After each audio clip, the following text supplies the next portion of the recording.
Hello, welcome to the fourth lesson. This one is called Beliefs. Let's get started. Beliefs are another important part of managing your psychology, of strengthening your psychology, so that you will learn English, or anything in fact, much faster. And there are two kinds of beliefs, two general categories of beliefs: limiting and empowering. Let's talk about limiting beliefs first. Now, limiting means limit is something that stops you. It's like a boundary. It stops you from going ahead. So a limiting belief is a belief that stops you from improving, a belief that stops you from getting better. And I'd say most English students have limiting beliefs. And many English students have very strong limiting beliefs. I call these beliefs English trauma.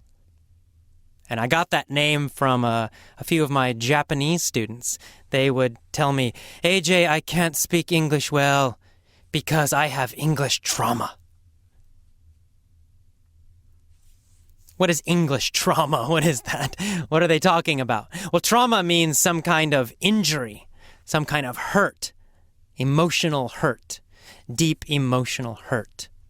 So what they mean is that they had some very negative, painful experiences with English in the past. In other words, when they were in school, in English classes, or even as adults going to other English schools, they had very negative experiences. And all these negative experiences have created some very negative beliefs, some very limiting beliefs. For example, they say, I'm not good at English. Well, that's a belief. It may be true, it may not be true, but it's an opinion, it's a belief that they have. Another belief, a very common belief, English is difficult. Or English is complicated. Well, that's just a belief. For me, English is very easy because I'm a native speaker. Just like your native language for you is very easy. Tomoe can speak Japanese fluently because she's Japanese. So I might say, Japanese is difficult. And she would say, no, Japanese is super easy. These are just beliefs that come from our experiences.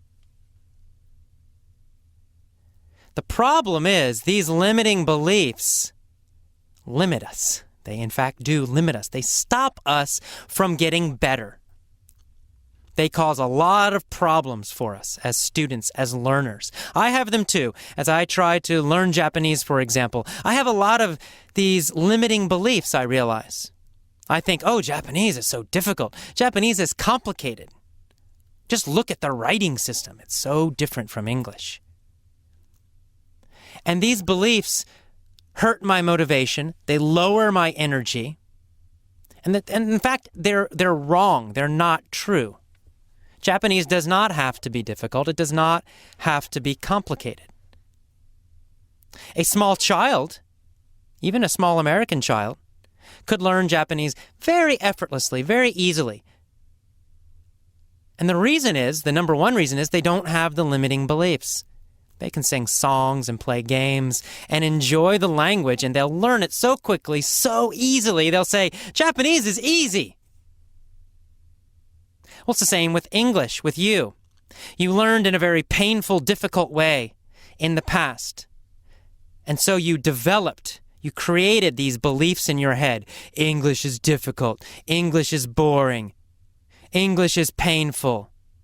I'm not good at English. I'll never speak excellent English. These are just beliefs. So how do you eliminate these beliefs? Okay, you have these beliefs, you know they're negative, you know they're not helping you. But we have to figure out, how can we get rid of the limiting beliefs? That's the first step. You have to weaken them. You have to make them weaker and weaker and weaker. You have to cut them down. Well, beliefs get stronger from references. A reference is just an experience or a memory. Sometimes it's just something you imagine, actually. But it's a specific experience or a specific imagination, a specific moment that makes the belief stronger or weaker. So, for example, you have this idea, English is painful and boring. And when you think of this belief, where does it come from? Well, you think of all these past experiences. You think of the time in middle school where your teacher corrected your mistake and you felt terrible. And you think of maybe the bad grades you got on the test or all the red marks on your English papers. And you start adding more and more and more memories, more of these negative experiences, these negative references.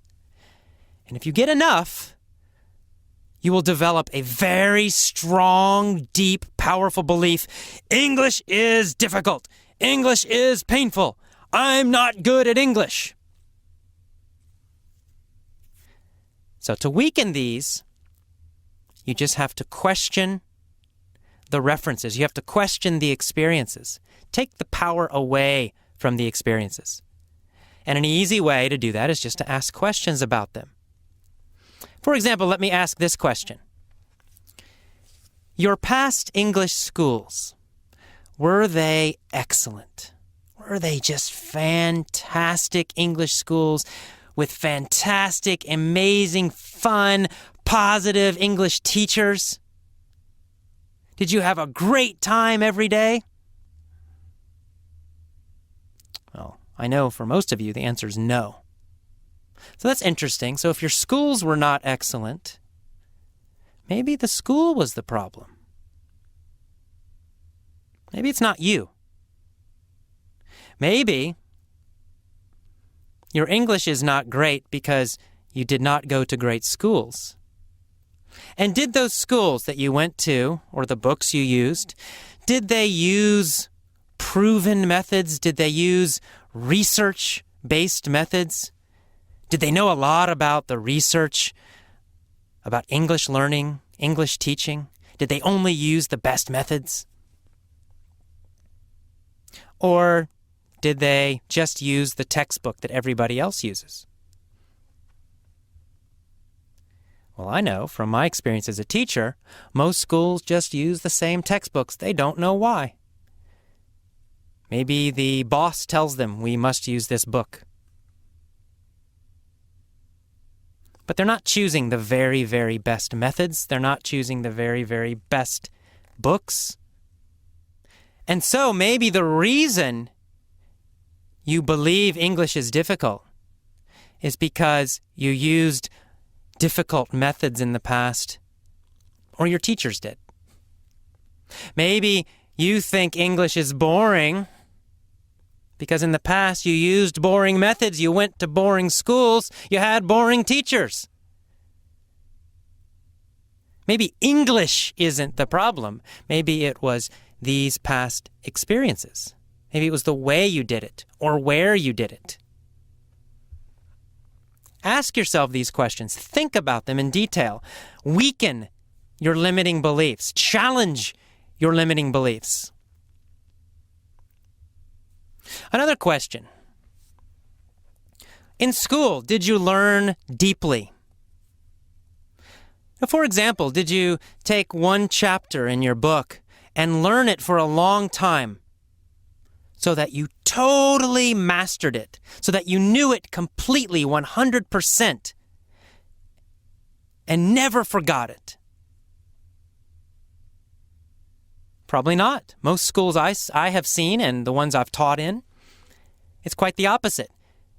The teachers go very, very, very quickly. You learn one chapter in your book, boom, after 1 week, on to the next one and the next one. Each chapter has so many new words, so much new grammar. For example, my experience with Spanish in high school and university. So I took Spanish. I've had a total of maybe 2 years of Spanish. But I forgot it all because we never learned deeply. They just tried to make us learn as many words as possible. A lot of words, a lot of words, a lot of grammar, very, very fast. And then, of course, I forgot everything. How about you? Did you learn deeply in your schools? If not, maybe that was one of the problems. Maybe English feels difficult because you never learned deeply. Maybe English is not the problem. Finally, did you learn with a grammar translation method? Did you study a lot of grammar rules? Did you take a lot of tests? Did you feel good about that? Again, maybe the method was the problem. Maybe the school was the problem, not English. So think about these questions and think about them every day. Think about them a lot, especially this week as you listen to lesson number 4. I want you to think about these questions again and again and again and really be honest about it.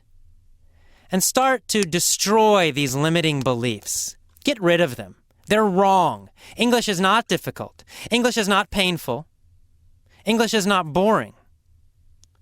It's only a belief. It's only a past experience. You can change that now and in the future. So let's do that. Let's talk now about empowering beliefs, the positive side. So to empower, the verb, to empower means to make stronger. It means to give power to another person.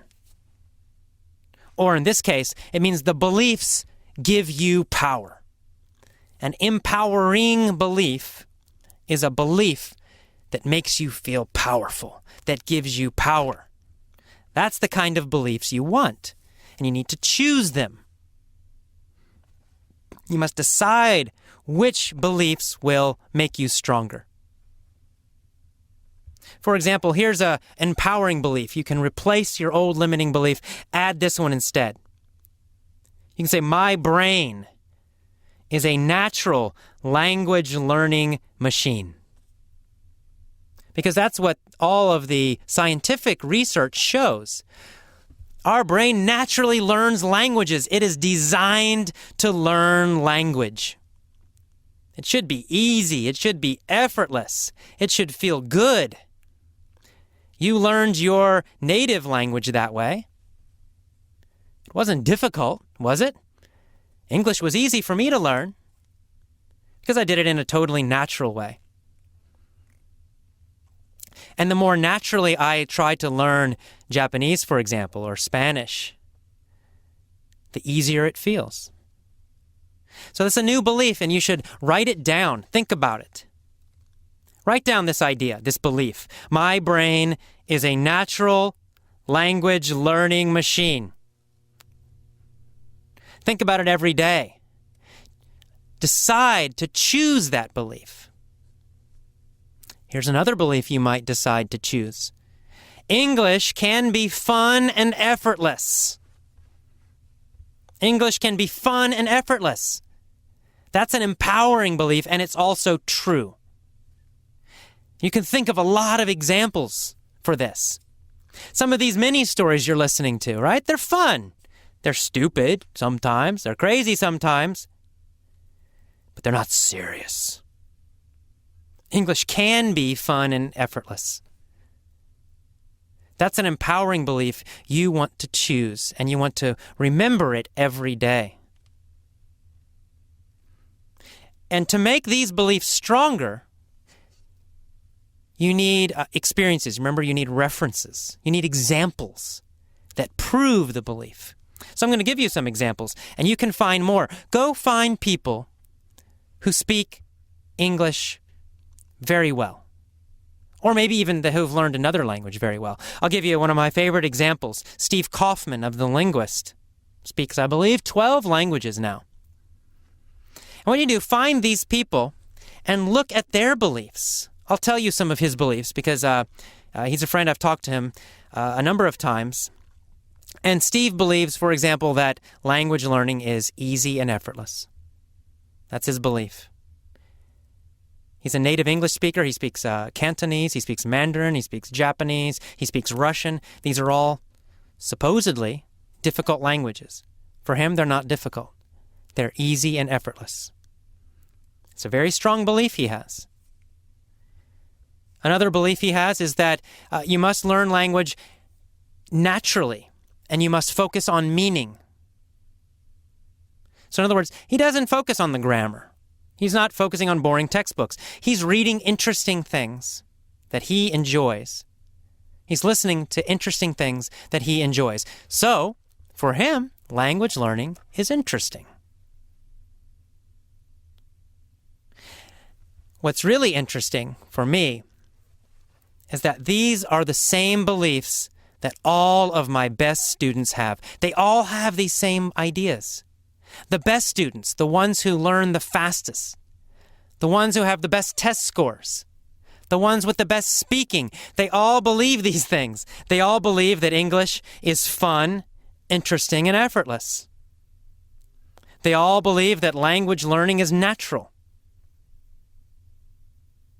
They all believe that they should focus on the meaning, not on the grammar and the little pieces of the language. So if you want to be like these successful people, you need to think like them. You need to have the same beliefs as them. So here's what I want you to do. Here's your homework. This is the last thing, the last part of this lesson. What I want you to do is write down 2, 3, 4 empowering beliefs, beliefs that give you power about English. Maybe, my brain is a natural language learning machine. Maybe English can be fun and effortless. Maybe I love English. I don't know. Write down 2, 3, 4 empowering beliefs about English. And every day, you're going to do an incantation. That's a good word. It's a new word. Incantation. An incantation is a phrase or sentence that you say again and again. It has almost a magic idea. It comes from magic. An incantation is a magical sentence. It's a sentence. If you say the sentence, something will happen. That's where it comes from. But for us, an incantation is just a belief you're going to repeat again and again and again every day. So here's what you're going to do. For example, English can be fun and effortless. You're going to say that out loud every day while you're walking along and, you're doing your posture and you're breathing and you're smiling. Well, you're going to add one more thing. As you walk, as you're getting ready for the lesson, you're going to repeat this out loud. You're going to say, English can be fun and effortless. You're going to say it with some emotion, say it with feeling. So you're smiling, you're breathing deep, you're moving your body, you have good posture, and now you're also saying these strong beliefs. English can be fun and effortless. You repeat it again. English can be fun and effortless. And then you say it again. English can be fun and effortless. You can do this in your room and it's fine. You can do it outside and make everyone look at you and think you're crazy. Why not? It's better than feeling powerless, right? It's better than being bored. I promise you'll learn so much faster if you do this. So do these incantations every day, just before you do a lesson. Get your body strong, peak emotional state, and then say these incantations. English can be fun and effortless. English can be fun and effortless. Now your body, your mind, your beliefs, they're all together, very strong. Then you're ready to learn. Okay, that is the end of the main story for beliefs. I will see you in the next lesson.